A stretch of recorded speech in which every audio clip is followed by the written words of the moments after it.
Hello everyone and welcome back again to a brand new video. In today's tutorial guys, I'm going to show you how you can understand the Stockx seller fees.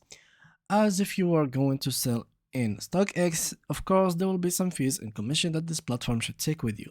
This is not a free platform for sellers. You are going to make a profit, but of course Stockx, they should share a commission with you.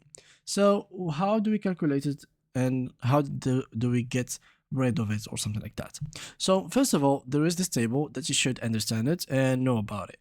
So there is a level system within this platform, which is from level 1 till level 5. Each level has a requirement to get to it, and with each level you get higher, the lower your fees are gonna get, and the more reward and advanced features you're gonna get as well.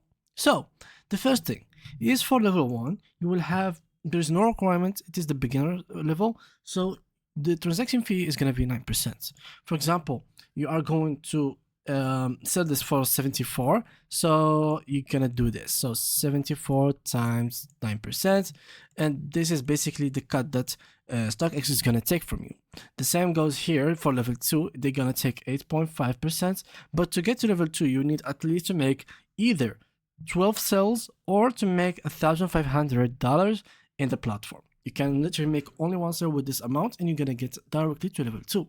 For level 3, you are going to be required to get either 40 sales or $5,000, and their transaction fees are 8%. For level 4, 200 sales or $25,000, and the transaction fees are basically 7.5%. And for the last level, which is level 5, you need to get 800 sales or $100K, and the transaction fees are 7%. And yeah, this is all you need to understand about the fees and this platform. Thank you guys for watching, and see you guys in the next upcoming video.